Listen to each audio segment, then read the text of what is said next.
भाजपकडून मला अनेक ऑफर, अभिजित दिपकेंचा मोठा दावा. आंदोलन मागे घेण्यासाठी आई वडिलांना धमक्या दिल्याचाही आरोप. दिपकेंचा दावा भाजपनं फेटाळला.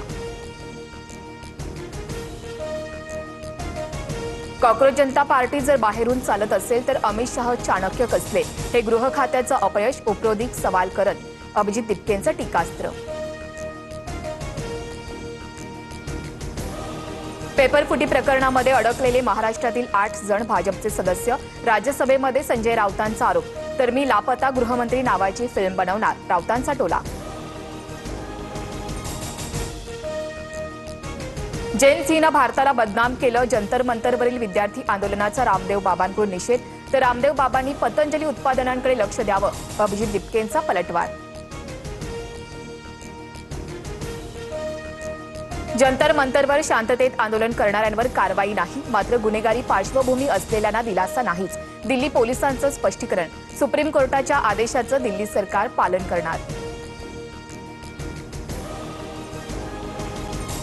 उद्धव ठाकरेंनीच एकनाथ शिंदेंची नियुक्ती केली होती. बंडखोरी करून मूळ पक्षावर दावा करणं लोकशाहीला घातक. कपिल सिब्बल यांच्याकडून जोरदार युक्तिवाद. पक्ष चिन्हावर पुढील सुनावणी 4 ऑगस्टला. एफडीएकडून मुंबई हायकोर्टाच्या उपहारगृहांची तपासणी. एका उपहारगृहाची नोंदणी झाली नसल्याचं तपासणीमध्ये समोर.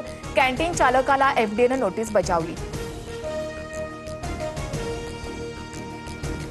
लोकभवनाच्या नावे रिक्वेस्ट पाठवून रेल्वेचं तिकीट कन्फर्म करणारी टोळी गजाआड. मुंबईत 4 ते 5 व्यक्तींना पोलिसांकडून अटक. लोकभवनाकडून देखील या प्रकरणामध्ये एफआयआर देखील दाखल. नांदेड शहरामध्ये रस्ता खचल्यानं कार अडकल्याची घटना. कार चालक प्राध्यापक थोडक्यात बचावले. पालिकेच्या कामांवर प्रश्नचिन्ह उपस्थित.